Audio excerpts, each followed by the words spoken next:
Hi everyone. ಬಾಯಿಗೆ ರುಚಿ ಕೆಟ್ಟಾಗ ಏನಾದರೂ ಹೆಲ್ತಿಯಾಗಿ ರುಚಿಯಾಗಿ ಸ್ಪೆಷಲ್ ಆಗಿ ಸ್ವಲ್ಪ ಚೇಂಜಸ್ ಇರಲಿ ಅಂತ ಅನಿಸ್ದಾಗ ಈ ಥರ ಸೊಪ್ಪಿನ ಉಪ್ಸಾರು ಮಾಡಿ ರಾಗಿ ಮುದ್ದೆ ಜೊತೆಗೆ ತುಂಬಾ ಚೆನ್ನಾಗಿರುತ್ತೆ. ಸ್ವಲ್ಪ ಡಿಫ್ರೆಂಟ್ ಆಗಿರುತ್ತೆ. ಒಂದ್ಸಲ ಟ್ರೈ ಮಾಡಿ. ಕಂಪ್ಲೀಟ್ ವಿಡಿಯೋ ನನ್ನ ಯೂಟ್ಯೂಬ್ ಚಾನಲಲ್ಲಿದೆ, ಚೆಕ್ ಮಾಡ್ಕೊಳ್ಳಿ. ದಂಟು, ನುಗ್ಗೆ ಸೊಪ್ಪು, ಮೊಳಕೆ ಕಟ್ಟಿದ ಕಡಲೆಕಾಳು, ಹೆಸರು ಕಾಳು, ಹಸಿ ಕಾಳು ಹಾಕಿ ಉಪ್ಸಾರು. ಇದು ಇವತ್ತಿನ ವೆದರ್ಗೆ ಪರ್ಫೆಕ್ಟ್ ಕಾಂಬಿನೇಷನ್ ಅನಿಸುತ್ತೆ.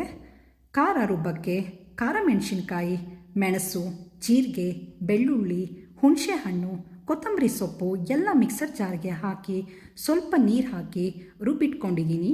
ನಂತರ ಕುಕ್ಕರ್ಗೆ ತೊಳೆದು ಕಟ್ ಮಾಡಿರೋ ಸೊಪ್ಪು, ಮೊಳಕೆ ಕಟ್ಟಿದ ಕಾಳು, ಹಸಿ ಕಾಳು, ಉಪ್ಪು ಎಲ್ಲ ಹಾಕಿ ಒಂದು ವಿಷಲ್ ಮಾಡಿದರೆ ಸಾಕು. ಸೊಪ್ಪು ಕಾಳನ್ನು ಬಸ್ತು ಇಟ್ಕೊಂಡು ಪಲ್ಯ ಮಾಡೋಕ್ಕೆ ಪ್ಯಾನ್ಗೆ ಎಣ್ಣೆ ಹಾಕಿ ಬಸ್ತಿರೋ ಸೊಪ್ಪು ಕಾಳನ್ನು ಹಾಕಿ ಮಿಕ್ಸ್ ಮಾಡಿದರೆ ಪಲ್ಯ ರೆಡಿ ಆಗುತ್ತೆ.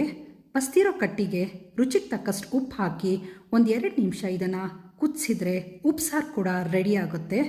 ಉಪ್ಸಾರು, ಬಿಸಿ ಮುದ್ದೆ, ಸ್ವಲ್ಪ ತುಪ್ಪ, ಅದ್ಭುತ ರುಚಿಯ ನಮ್ಮ ಮಂಡ್ಯ ಸ್ಪೆಷಲ್ ಊಟ ಮುದ್ದೆ ಉಪ್ಸಾರು ಪಲ್ಯ ರೆಡಿ ಆಗುತ್ತೆ.